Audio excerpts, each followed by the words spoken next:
Hello, welcome to Post-Colonial Space. I'm Masood Raja, and in this video I have combined two of my edited class sessions on Terry Eagleton's Literary Theory and Introduction, Chapter 2. Now you already know that these lectures are available also as formally recorded lectures in my series on Terry Eagleton, but there are quite a few reasons that I'm combining my class sessions and offering them as publicly viewable videos. First of all, of course, my students can always go back to these edited lectures instead of reading through a whole 1 hour lecture and kind of do their revision of what we covered in the class. So that's the most important reason. But for the general viewers and subscribers of this channel, I think this offers another added layer on my previously recorded lectures on Terry Eagleton. And what kind of layer do I mean by it is that this kind of shows you how I, at least online, conduct a class on theory and how do we go about it. Now, this isn't exactly how my classes go when it's a face-to-face teaching environment, because the students are obviously sitting there and they participate in the class discussions.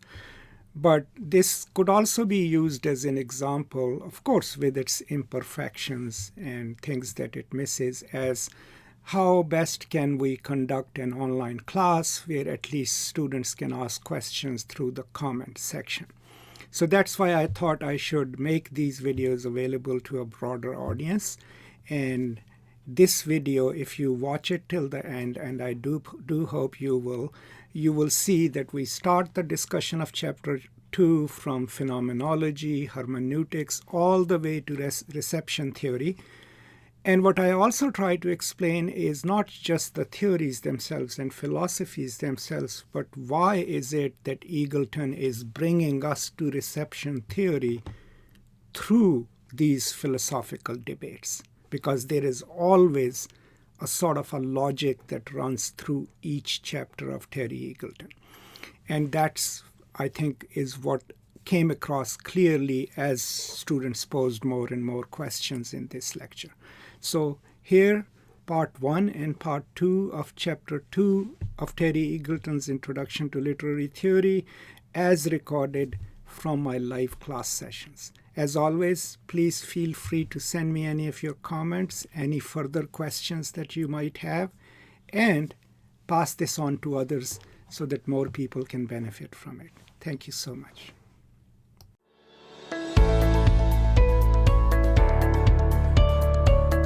Today we'll be talking about the second chapter of Eagleton, right? And I'm hoping that you've already watched my previous recording on it, which is not all too extensive, but at least talks about the major ideas. And I'm also interested in your thoughts about it. Now, generally in this chapter, after having discussed the rise of English and practical literary criticism, he's moving us into how does literary studies become, first of all, studies of the text itself, and then eventually where does the reader's opinion and voice enter the text. So as always, you will see the beginning part of the chapter. Since Eagleton is a Marxist materialist, he will always give you what was happening materially in Europe at the time when a certain new philosophy emerges. Because that's the difference between ideologists and materialists, is that ideologists suggest that new ideas change the world or initiate a change. Materialists would tell you that it's the material conditions that give birth to new ideas, right? That's the distinction we should always remember. Okay, so Derek, yes, I am not 100% these days, but okay.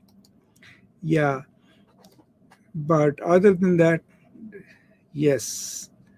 It's kind of interesting to be at a point in your life where you know that, you're not the vigorous self that you used to be. and to work with the limitations of your body and how it impacts your mind. But otherwise, yes, thank you for asking. Okay, so before we go into Husserl, right, on the bottom of page 47, as he explains, what was Edmund Husserl's project, right, to give us the philosophy of philosophies, the meaning of all meaning, in the chaos that was existing all sides. So there was the Spartacus uprising immediately after the First World War, where the fate of Germany is decided, right? The moderates and the radical Marxists, led by Rosa Luxemburg and others, they fight it out, and the communists are defeated, which lays the road open to the eventual rise of the National Democrats, right, and the Nazi Party. But pretty much all these strikes in Italy and elsewhere are the leftist uprisings, and they are put down brutally. And wherever they are put down brutally, the vacuum is created by fascist or fascist-leaning political parties. They're the ones who come out victorious after the First World War. And then, within 20, 23 years, I think, these are the groups that rise to power, right, in Europe. And it's within that backdrop that Husserl writes his major works, right? Husserl, like his philosopher predecessor, René Descartes, started out on his hunt for certainty by provisionally rejecting what he called the natural attitude. Okay, and that's interesting. The natural attitude, is what here people call the common sense philosophy, that things are as they appear to us naturally. There is no complicated way of looking at it. But what Husserl is doing is he's saying, no, let's unlearn this natural attitude and figure out a philosophical way of perceiving reality, or even questioning the perception of it. Now, there's a lot of critique of Husserl in this chapter, but there is one thing that he actually makes possible, which phenomenology makes possible as a philosophy.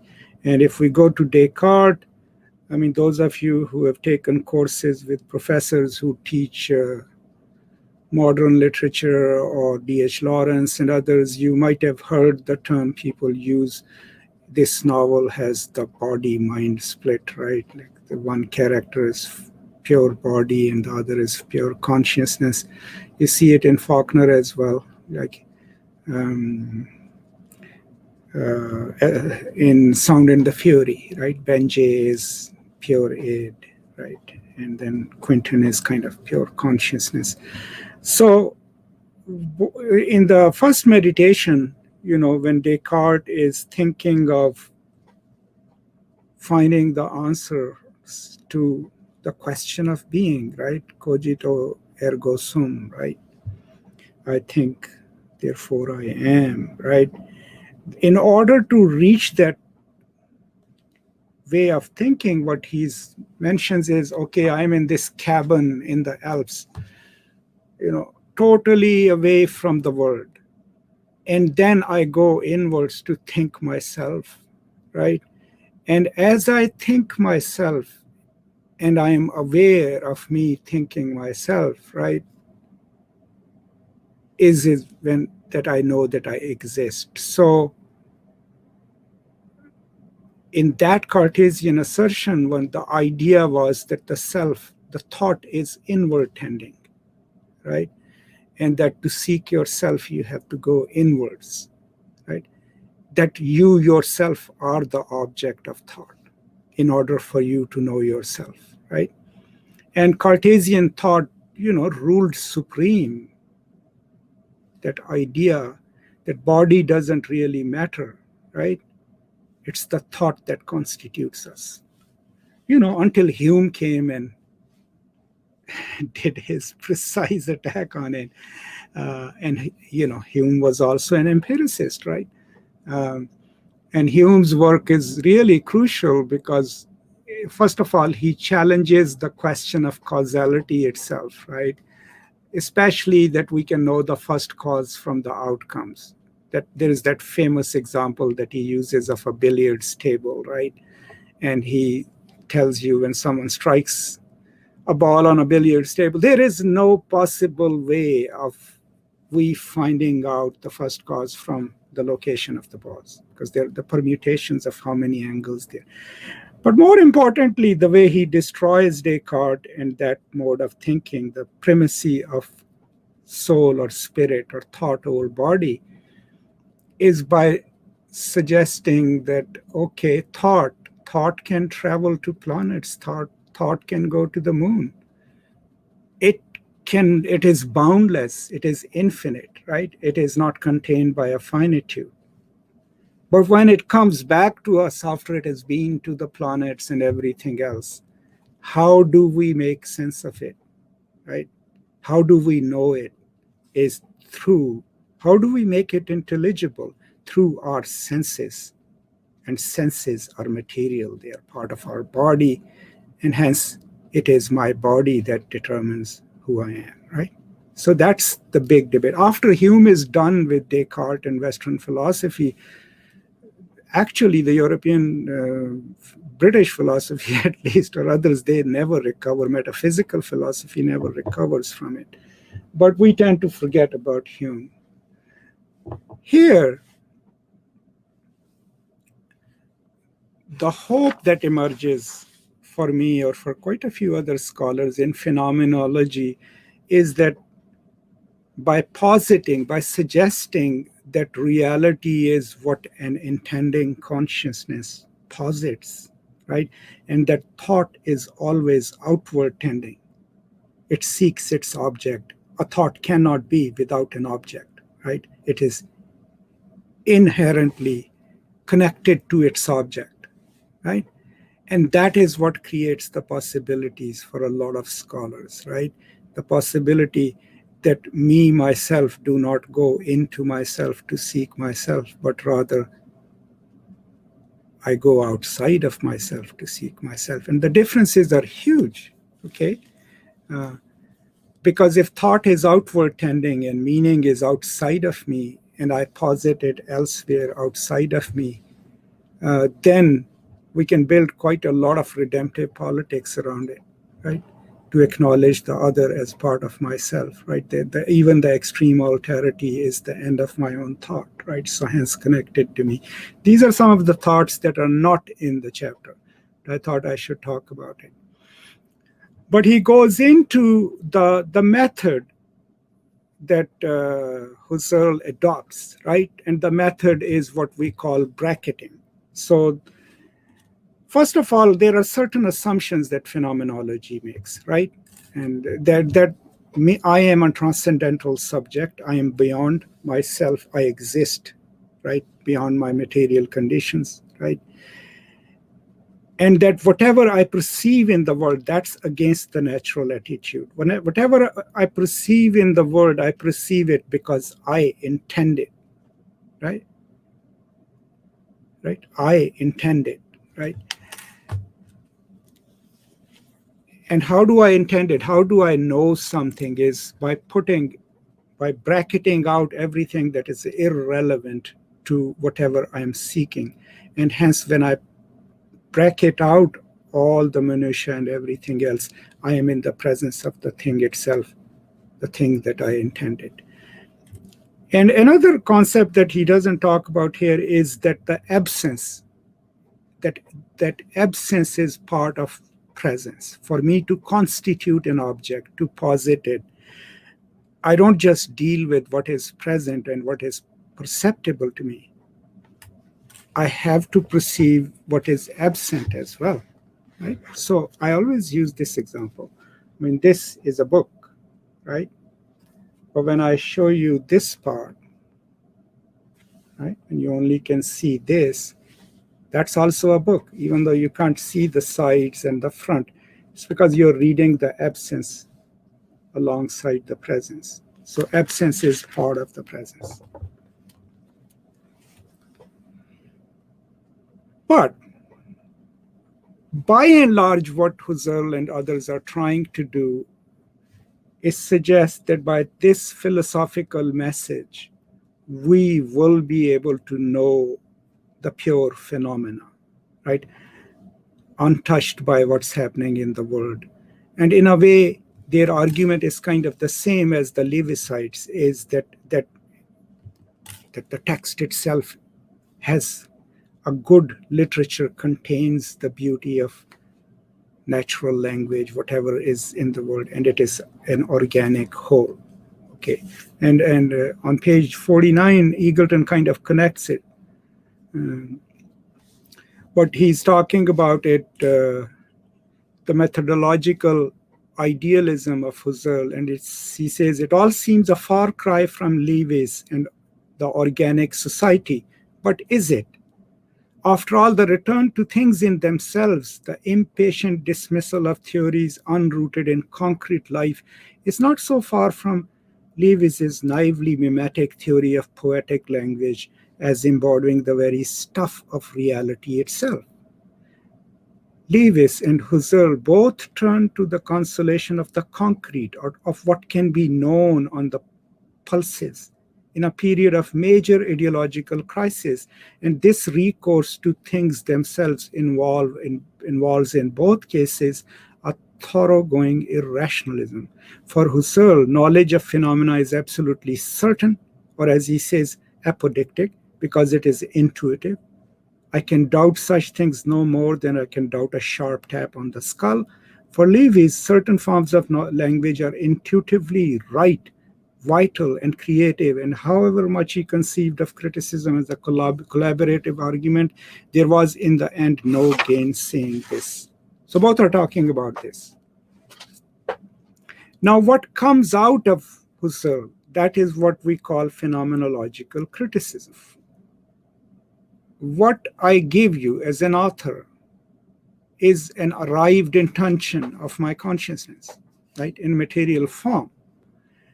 Then a phenomenological reading of the text will tell you that you don't need history. You don't need information about the author. The work itself is the arrived intention of the author. And if you read it carefully, part by part, right, connect those dots, you can then reach the intention of the author, okay? Because the work is the intended object of author's consciousness. Now, keep in mind that these people are doing this before the linguistic turn, okay? We are not, these are the people who can afford to say that we can have a private language, right? We can't afford to say that we have a private language, because if we had a private language, we will not know it, right? But this practice, as we moved into hermeneutics, that was already being done, right, in what was Christian theological scholarship. What was the aim of theological scholarship on the Bible, on the Quran, right? That the text was the arrived intention of God, right? So we didn't know. I mean, there are famous essays by the Muslim medieval rationalist scholars, who basically say, well, we cannot know God, but we can know attributes of God, right? And that the Quran is the final expression of God's being. And if we read it carefully as the arrived intention of God himself, then that is where we will find God, right?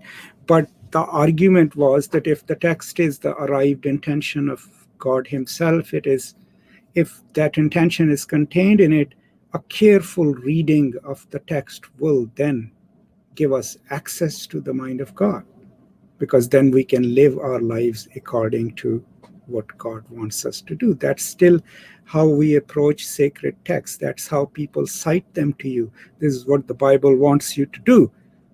What is the Bible? Word of God, right? In Arabic, it's called Kalimatullah, right? So, phenomenological criticism then is completely text-based, takes the text as an organic whole, complete in itself, right? And then asks us to use the text itself as a clue to the author's consciousness, right? And that's what quite a few phenomenological critics do. And this is where Eagleton's criticism comes in on page 52 when he's talking about the linguistic turn, right?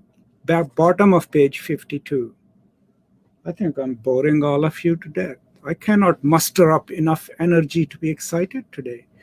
The hallmark of the linguistic revolution of the 20th century from Saussure and Wittgenstein to contemporary literary theory is the recognition that meaning is not simply something expressed or reflected in language. It is actually produced by it. It is not as though we have meanings or experience which we then proceed to cloak with words. We can only have the meanings and experiences in the first place because we have a language to have them in. But this suggests, moreover, that our experiences as an individual is social to its roots. For there can be no such thing as a private language, and to imagine a language is to imagine a whole form of social life. Phenomenology, by contrast, wishes to keep certain pure internal experiences free from the social contaminations of language, or alternatively, to see language as no more than a convenient system for fixing meanings which have been formed independently of it. Now, those of you who, all of us who exist in post-linguistic world, right, that is impossible. It's impossible post-Chomsky even, right, but Saussure, right? We can grant that, okay, the tendency, the generative grammar maybe precedes entry into language. That was Foucault, that was Chomsky. But there is no experience outside of language, right? And especially if we are thinking philosophically about anything, can there be a transcendent thinking, a thinking beyond language? Can I, as an individual, have a private language to think in? And if I have it, if no one else speaks that language, how will I understand myself? Right? That's the question.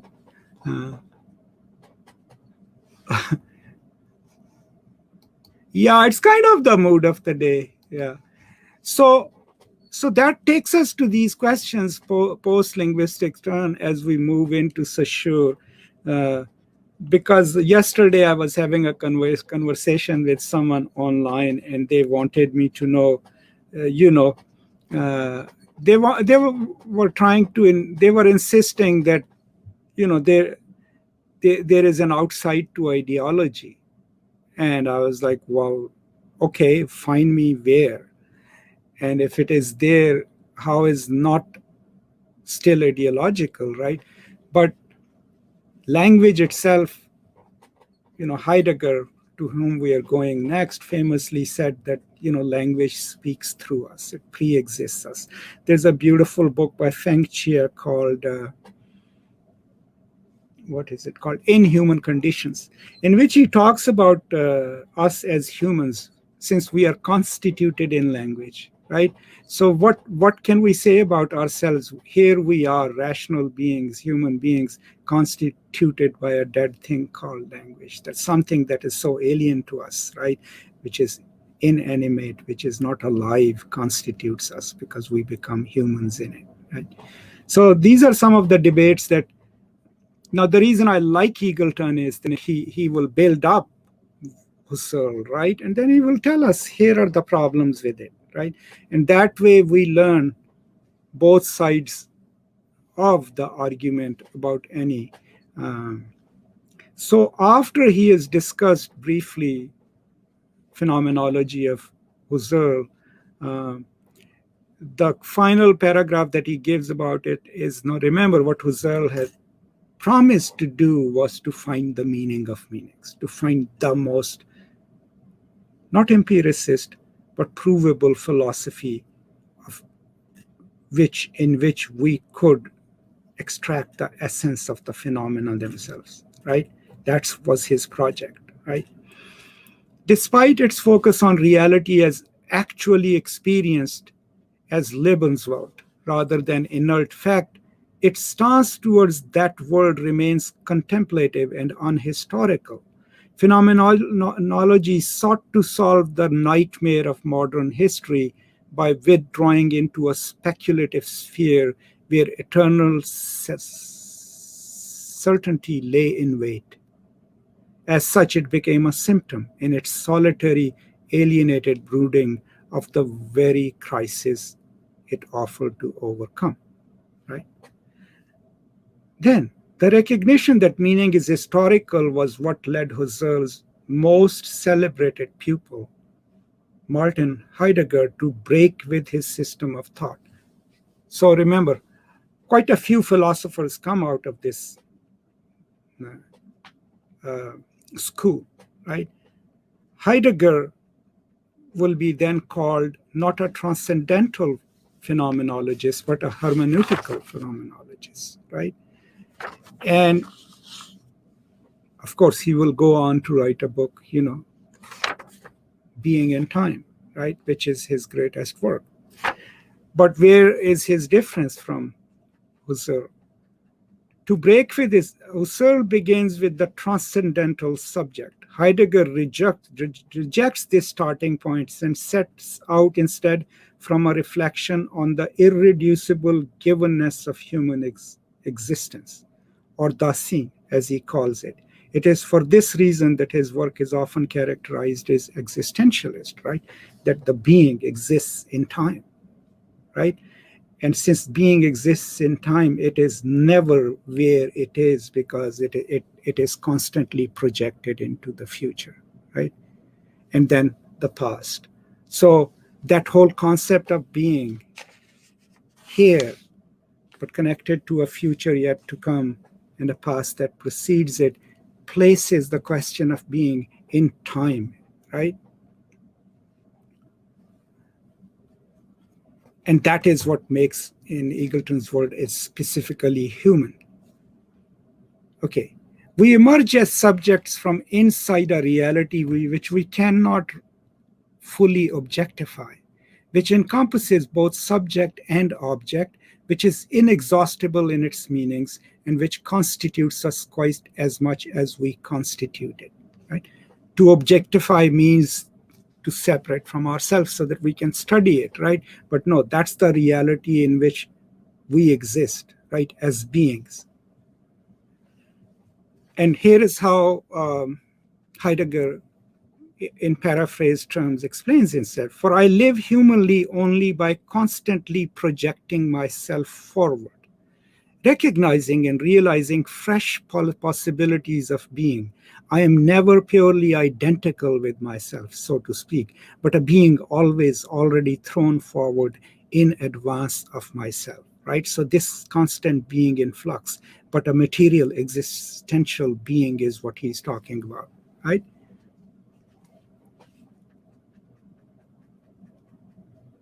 So if human existence is constituted by time, it is equally made up of language.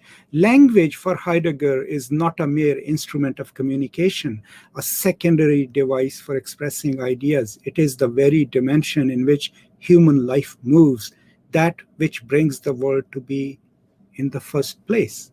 Only where there is language is there world in the distinctly human sense. So we have now reached the realm, the transition from Husserl to Heidegger is that instead of having a transcendental subject that exists beyond materiality, pure thought, we exist in time. One thing, future, present, and the past. The being exists in time. And the being exists in language. Okay? Without language, it will not know itself, right? There's two things that constitute this subject, right? So we are already, what are we doing? We are entering history, right? So the history, so that means the text can also exist in history, that history is important, right? That's where we are entering. But this being that Heidegger talks about as a philosophical being is acknowledged to have a certain pre-understanding and intuition of the world, which he or she takes into the world. And with that pre-understanding, understand the world. But the role of the being is not to try to alter history, but to listen to nature, the murmurs of the jungle, the forest, to let the text teach it, to let the word teach it, which creates a certain passive human subjectivity, right? Which lays it open to not just the texts of the forest that our philosophy department uses, right? But also the language of power, right? Of Nazism and fascism. So here it's not really explained well, but there is a beautiful book on my shelf by Derrida called Of Being, which is a critique of Heidegger's Nazi sympathies, right? And Gayatri Spivak wrote a beautiful review of it. I use the word beautiful a lot about books, right? And in that she says is that, the project is simple. Heidegger was a Nazi sympathizer, but Derrida can't do that. He has to invent a new vocabulary to discuss Heidegger's Nazi sympathies, right?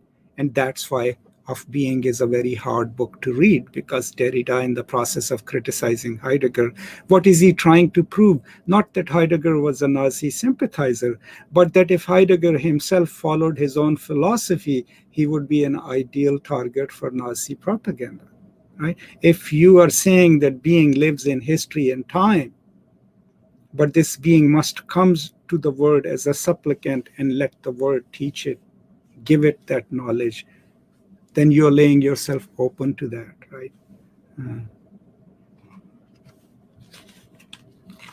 Okay, I'm going to pause here and see what you all have to say about it.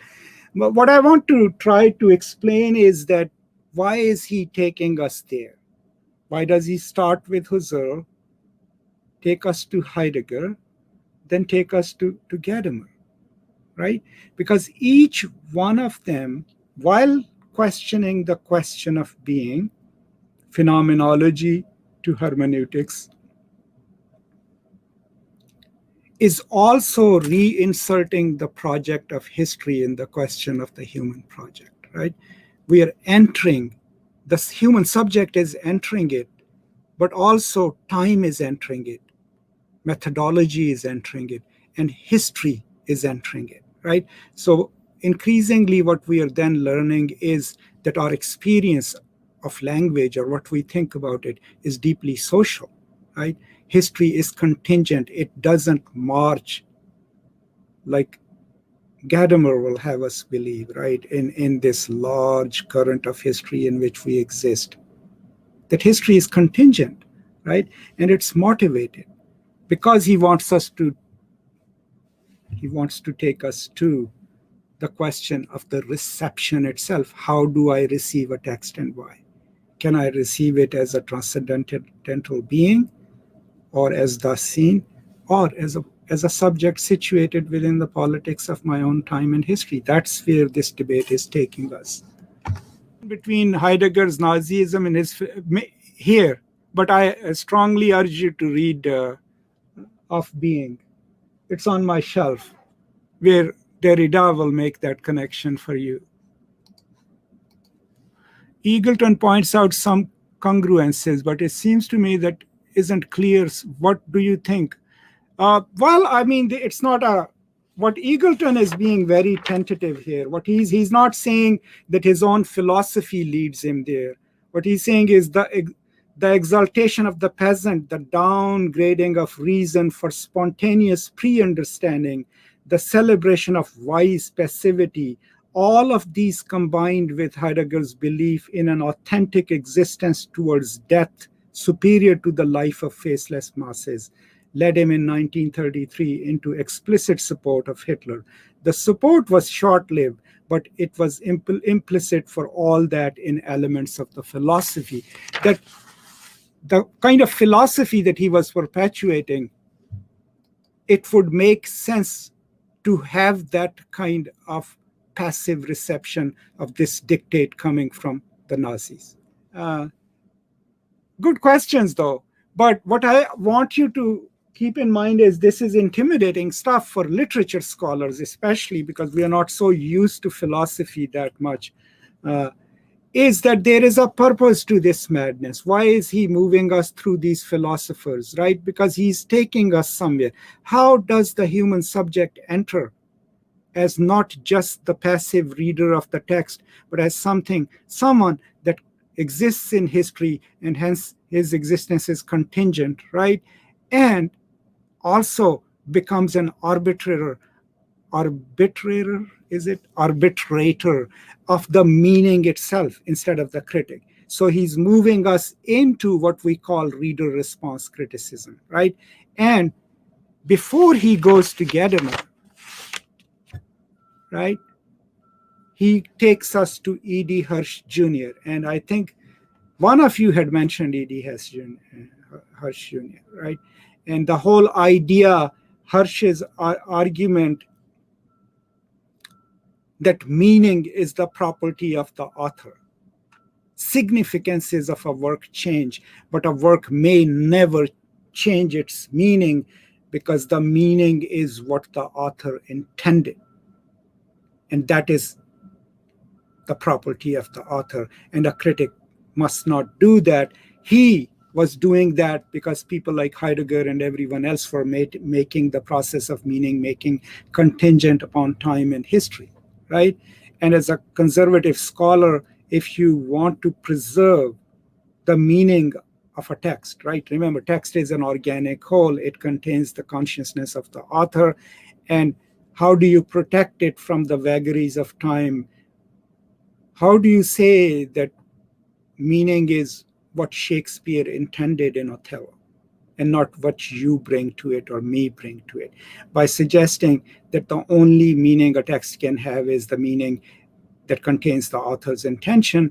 And the way Eagleton is challenging that is this idea is that, and this is still pre-linguistic term, is how do we find out what the author might have intended, right?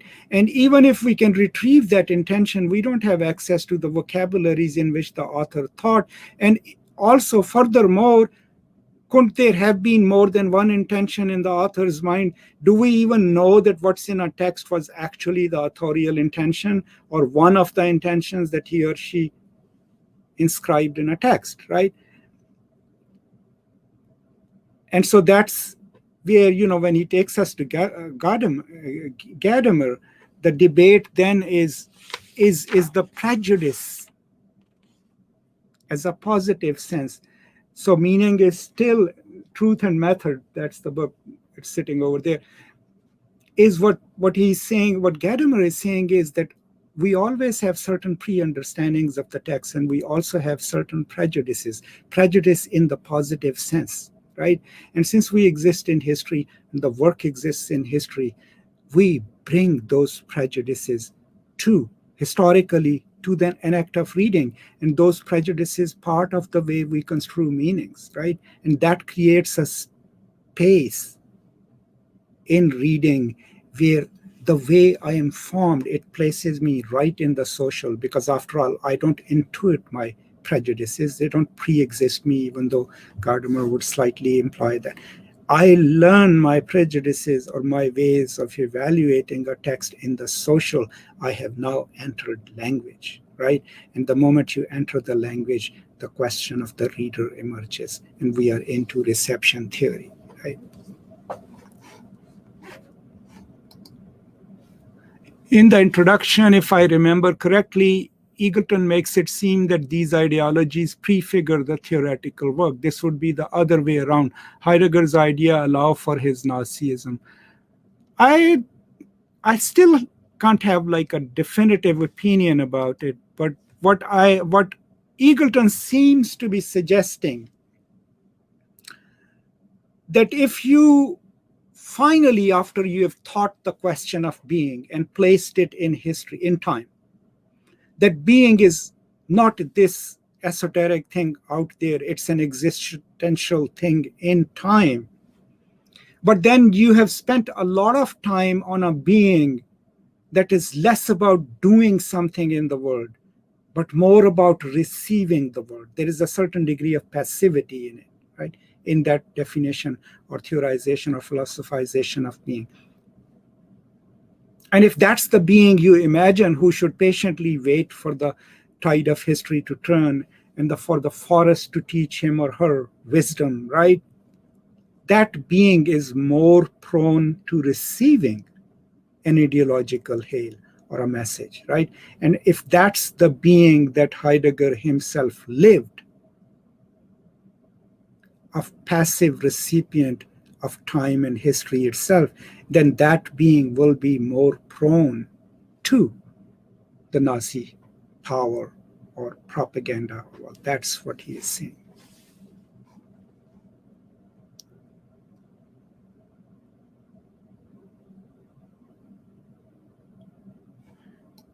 I don't think so. He is suggesting that. What he's saying is that was what was intended, right? Because they are doing it outside of language, right? And so they can posit such claims that meaning is contained in the text. But if we give it that language, without language there can be no meaning, then the entire argument that Husserl has is falls apart. Not Husserl, E.D. Hirsch.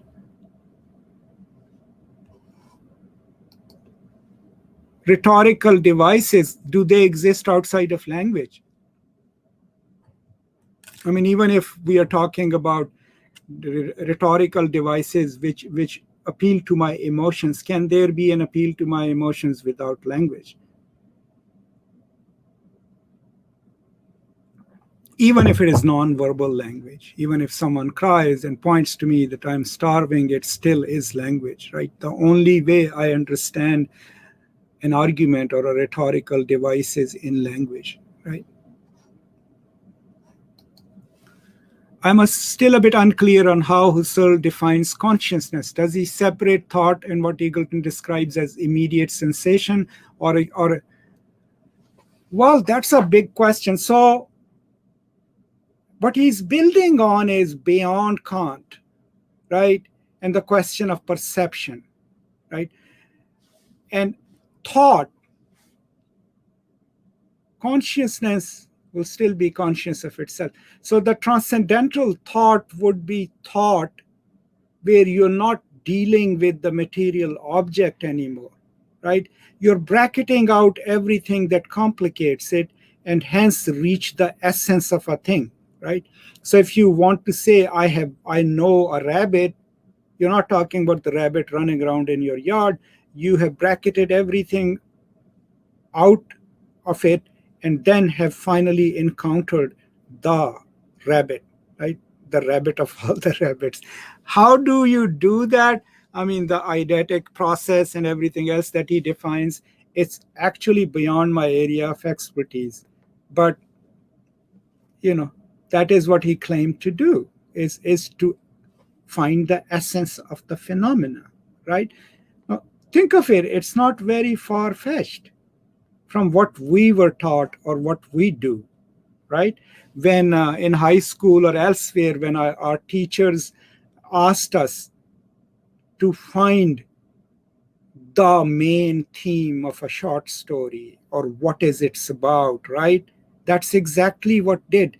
Whatever was irrelevant to our finding the deep hidden core of the story, we removed it, right? We bracketed it out until finally we said, oh, here, this is the story. The structuralist would kind of do that eventually when we get to them, right? When they are looking for the deep structure, right, which determines the story, right? Okay. So it is this which Heidegger understood and which Hans Georg Gadamer goes on to elaborate in Truth and Method, right? The meaning of language is a social matter, right? For Gadamer, the meaning of a literary work is never exhausted by the intention of its author.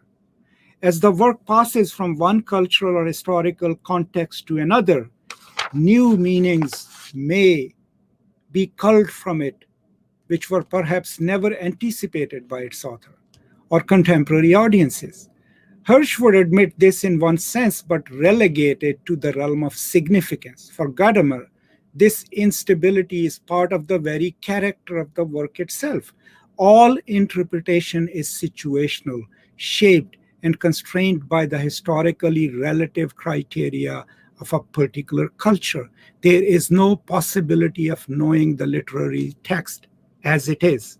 Okay, so just like in Kant, the thing itself is what the early phenomenologists had repudiated, as not a viable concept. Um, Gadamer's idea is that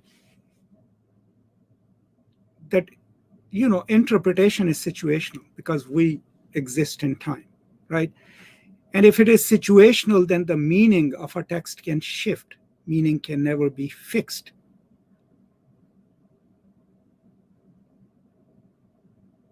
And the reason that is because an act of interpretation already is in dialogue with the past, with the present, and with where the text would go in the future, right?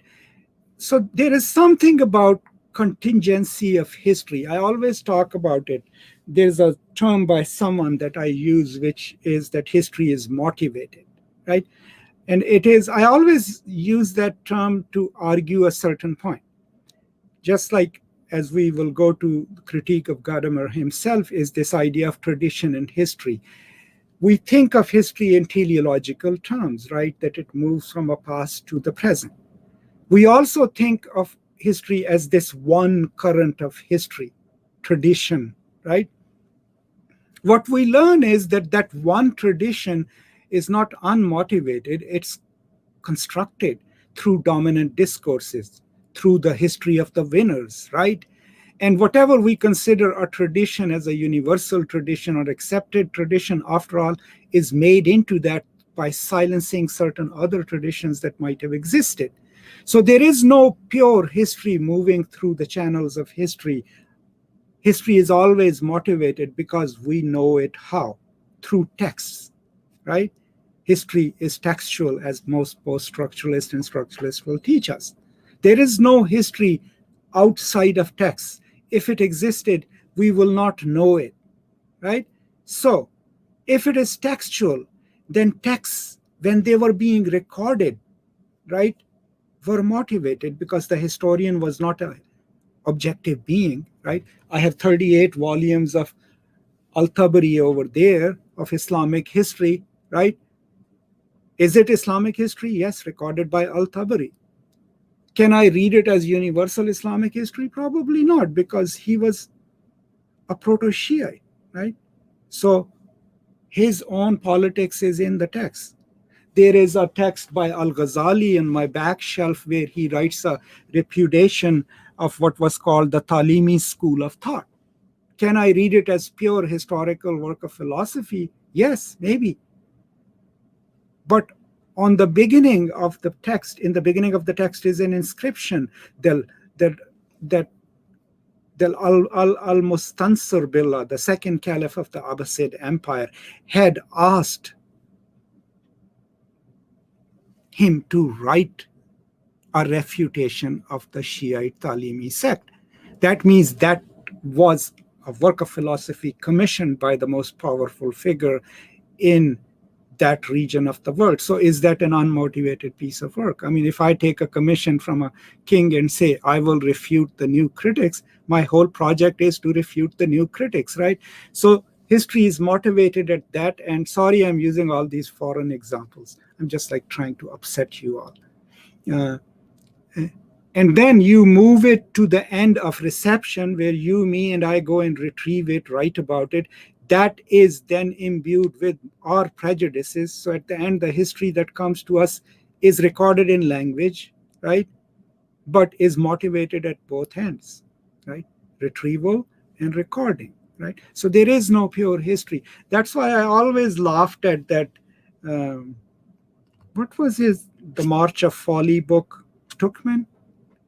There is a passage in our book where she says, if so-and-so had not done that, history would have marched on. I was like, yeah, but we would have not known about it, right? It becomes history when we know about it, right?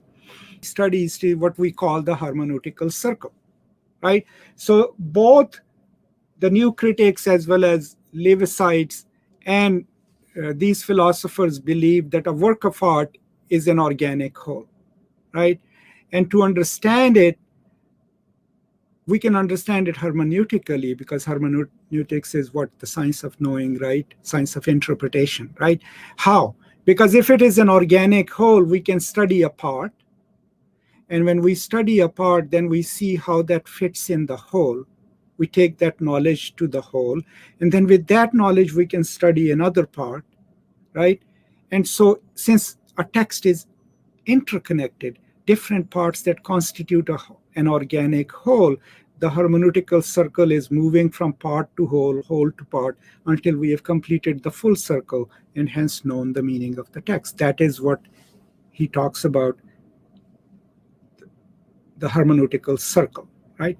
Another way of hermeneutical circle would be you go to the text, then you go to the world outside, see, take the knowledge from the world and bring it back to the text, and that's a larger hermeneutical circle. But you're still imagining of parts and whole, parts and whole, parts and whole. But on page 64, after he has refuted E.D. Hirsch, there is in fact no reason why the author should not have had several mutually contradictory intentions, or why his intention may not have been somehow self-contradictory. But Hirsch does not consider these possibilities, because he's trying to retain one authorial intention in a text, which he considers a whole. The most recent development of hermeneutics in Germany is known reception aesthetics, or reception theory. And unlike Gadamer, it does not concentrate exclusively on the works of the past. Reception theory examines the reader's role in literature, and as such is a fairly novel development. I'm going to stop here, because now it's not really a novel development. We have had so much work in reception theory, what we call the reader response criticism. So now we started with the primacy of the text in the Levicites. We started with the timelessness of literature, right? Then we moved into that we can have the meaning of meaning through thought, right? Through disembodied thought, unmotivated thought, which got slightly challenged, because we realize, no, we exist in history, time. And if we exist in time, we are contingent, right? Not transcendental. We moved from that to tradition, how it moves through different works, right? And the work of art as an organic whole. Now, we were seeking the authorial intention, right? When we were doing phenomenology. So we did the text, we moved into the authorial intention, and now we are moving into the role of the reader. What does the reader do? Does the reader have a role to play in interpreting literature or talking about it? And that's where we will go on Thursday. So yeah, this is all for today then, and we'll continue this discussion. And thank you so much for being patient with me in my ramblings. Today we will continue our discussion of chapter 2. I had left our discussion somewhere on page 64. And by that time, Eagleton has moved us from a whole range of philosophy, including Heidegger, Gadamer, and brought us through a discussion of E.D. Hirsch and question of meanings to a point where we at least know that the text exists in history, and that our reading of it is also a historical process. And then we are moving into what is called the reception theory, or the reader response criticism as it develops, or the reception aesthetics. Okay. And the biggest name in the beginning. He starts with a discussion of Roman Ingarden and his very famous idea of how we construe meanings from the text. Now, keep in mind that both Wolfgang Iser and Roman Ingarden, even though they are privileging the reader in the act of reading, their approach is still text-centric, because what the reader does either concretizes what the text has intended already or normalizes by knowing the codes of the text as per Wolfgang Iser. We'll get into that in a minute, but the first part of this discussion is the act of reading itself. What does it involve, right? And the most important part of it is that, first, keep it in your mind, there is no objective reading of a text, because we bring to a text our own politics, our own location in the world, our gendered identity, our sexual identity, and as Roman Ingarden would say, our pre-understandings. And those pre-understandings are our understanding of the convention itself, right? The moment we enter a novel, we already know that we are entering a novel. So our expectations of a novel will not be when we enter a romantic poem, right? Those are our pre-understandings already in living in a living culture. Then depending on what we do, are we literature scholars? Are we literature students? If we are that, then we are already bringing that to bear upon a text. Our expectations are guided by that. So there is no this unmediated approach to the act of reading. Then as we read, and he describes it on page 65 and 66, we make certain provisional assessments. As soon as we read a few sentences, we fill the gaps, right? Some of those gaps we fill because of our cultural knowledge. Some of those gaps we fill because of the convention of reading or convention of the very genre that we are reading, right? We fill the silences of the text. But the purpose in Roman Ingarden and Wolfgang Iser is to make the text whole, right? And to normalize it according to what it asks of us. It is still text-centric, but reader has suddenly become an important part of the value of literature itself, right? And that's the entry of the reader. And then he also goes to Hans Robert Joss, right? And Hans Robert Joss is the one who theorizes the concept horizon of expectations. And what that means is that every text carries in itself a horizon of expectations, and a reader brings to a text a certain horizon of expectations. Now, that horizon of expectations is socially constructed, conventionally constructed through education. And then the way we concretize a text or evaluate a text depends upon whether or not the text meets our horizon, matches our horizon of expectation. And sometimes when we misread a text, it is because, according to Hans Robert Joss, there is a horizontal difference. There is a horizontal deficit. And he famously, in one of his works, which I have on my shelf somewhere here, he uses the example of the reception of Madame Bovary, right? And his idea is that since the text was far beyond the expected horizon of expectation at its time, when the critics read it, they either didn't get it or thought it to be a terrible novel. And it took quite a few years for the critical thought to catch up and inhabit the horizon of expectation that would have rendered that text really well to them. And I use this concept in one of my essays, which was published a couple of years ago in a collection of essays about Pakistani fiction, in trying to understand why is it that certain Pakistanis are suspicious of Pakistani writing in English. So in one way or the other in this discussion, until the end of the chapter, the reader is entering it. Now he cites one work of Barth, right? which is the hedonistic readings of the text, that the reader just enters it playfully and lets the text disrupt his or her structural explanation of the text, or just enjoy the multiple meanings that can come out of the text. But Barth also has another essay called The Death of the Author, which we will be reading, and that is actually a more precise rendering of when does the author die and the reader enter the debate, right? And that whole debate. Now, there is also a discussion in these pages of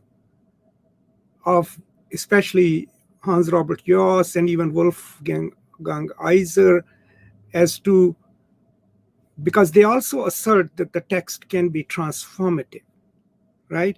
And it can make the reader think about his or her assumptions, right? There is that defamiliarizing effect, but there is an irony involved there. And that irony is that you're assuming a liberal reader, a reader which is who would already be not in argument with the text, but in concert with what the text is trying to claim. So in the end, if the text is going to have a transformative effect, it will only do that for a liberal reader. And so what the reader would do is a liberal reader would enter a text in order to be transformed, and eventually after the act of reading find his or herself as slightly more liberal. Right? If you are not a liberal reader, if you don't believe that you want the text to have the power to transform you, the text will not be able to do that. Absolutely not. And now Eagleton doesn't give an answer to that, as what will be the impact of a text.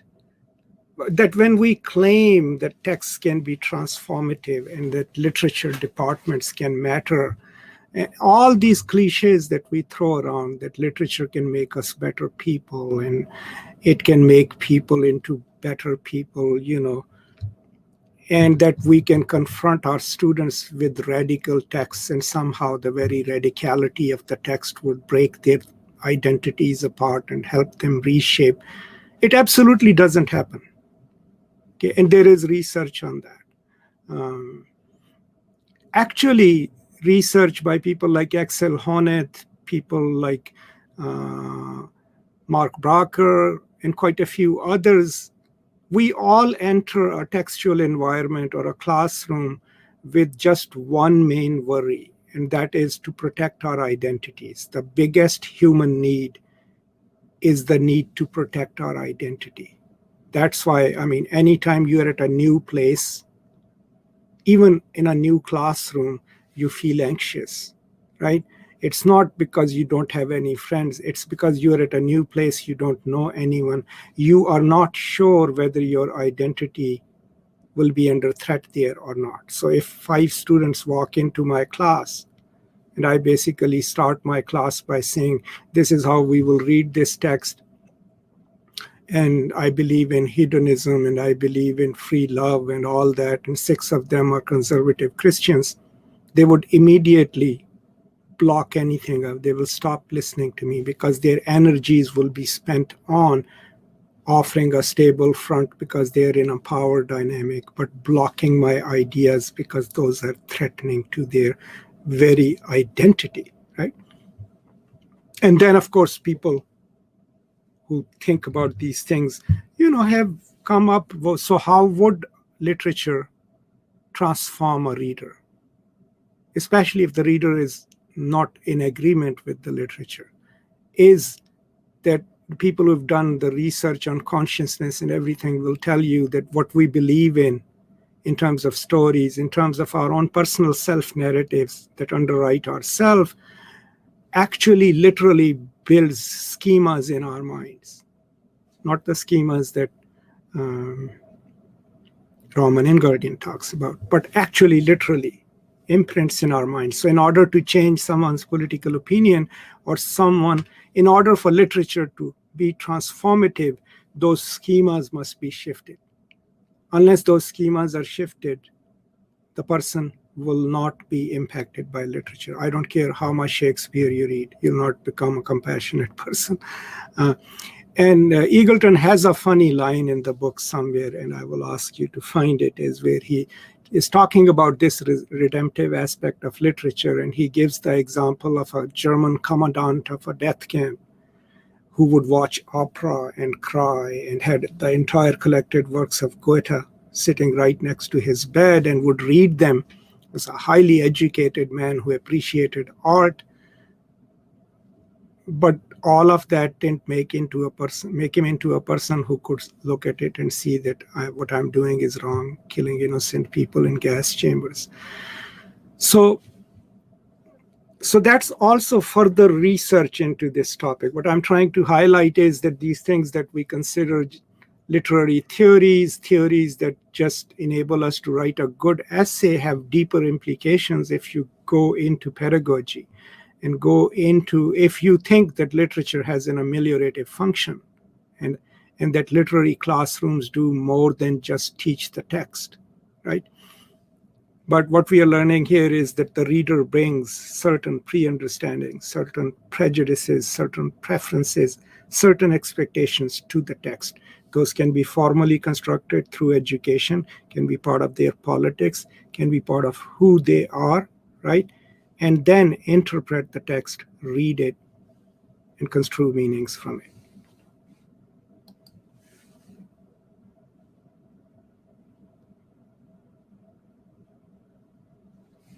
Good, yeah, Levi. And there are quite a few other such songs which, if you abstract them from their own original context and approach them with the context of your own, you will certainly find that the text, the intended meaning of the text is no longer pertinent, because what you're bringing to it is your own reading of it, right? Contemporary.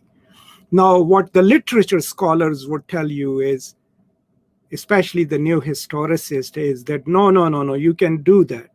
In order to be a good scholar, you don't just read the words on a page. You have to go back and learn what was happening in 1462 when the play was written. And if you learn that, then you will be able to read Shakespeare as he might have intended. And that is what is scholarship. So there are counter arguments to everything else, right?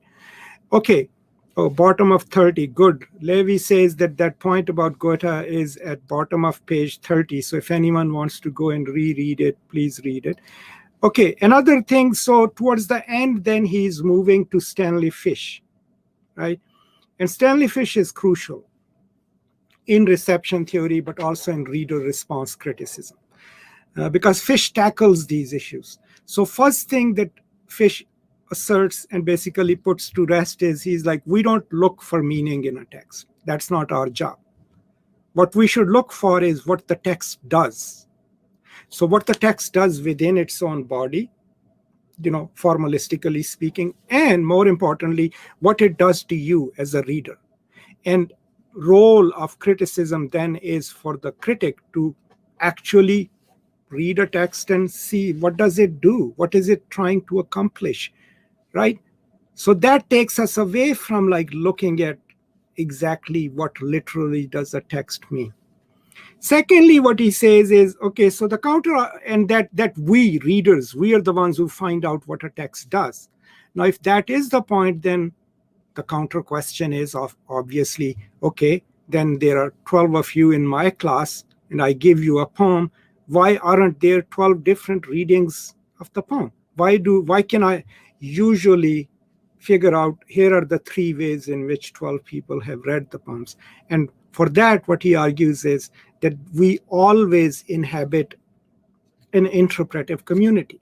That's his term, right? What is an interpretive community? And he discusses it in one of his books. The idea is that through our training, academic training, or cultural absorption, or identity, whatever, we are always part of an interpretive community which thinks of texts a certain way. Now, when we are part of an interpretive community, we are not just passive parts of it. We internalize what that particular community privileges in an act of reading, right? That becomes our matrix. then we are also privy to how our opposing interpretive communities view the text. So every time that we approach a certain text, we approach it not as me, myself alone, but as a member of an interpretive community. And with that, I bring those politics and those methodologies of reading. Then I'm also reading in opposition to whatever interpretive community I think is opposed to me. So an act of reading always, even though individual, has the backing of the matrix produced and perpetuated by a community. Now think of it this way. If you watch Fox News, right, and believe everything that they say, right, it's not you just sitting on your couch and believing everything. You're part of an interpretive community that believes certain things, that believes that there is a liberal conspiracy, that liberalism is a terrible thing, right? That capitalism is the best thing in the world, right? There is a deep state, right? All of these things, these are not just your ideas. There are millions of people who inhabit these ideas, right?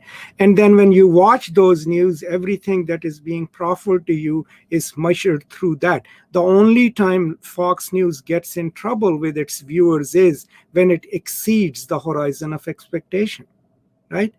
When it says something that could be construed as liberal. That means that the same people sitting on their couch watching Fox News are also have a general idea of what liberals are. Because without that, they will not be able to define who themselves are. So they have to be aware of the general principles that a so-called liberal constituency would have. Same applies to liberals, right? If you're watching CNN or if you're entering a text, right, with your own liberal expectations of a text, that is the reference through which you assign meaning to a text, and you see what it does, right? So by the time Stanley Fish is done with literary readings, right, we have now entered the world of the reader, okay? But we have not entered the world of private readings. Reading is still a recursive act.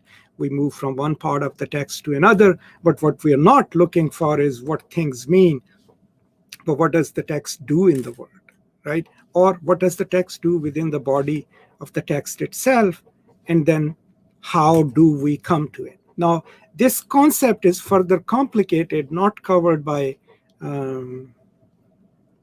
Eagleton, but by Said.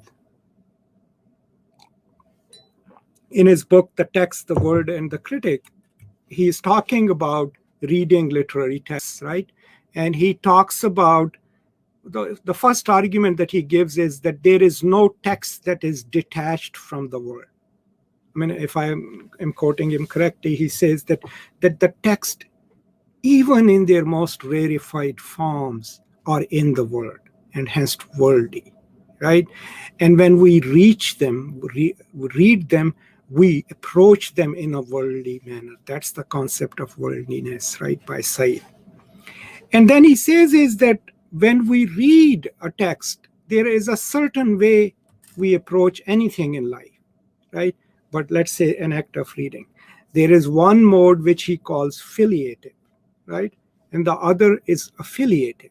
So as we move into the world, whatever is filiative is what we bring from our family, right? Whatever politics our family had, whatever values they teach us, that's the filiative structure of the meaning-making processes that take into the world. Then we go into academia or into a college or a university, and we affiliate ourselves with a school of thought or with a way of doing literary studies or with a way of doing anything.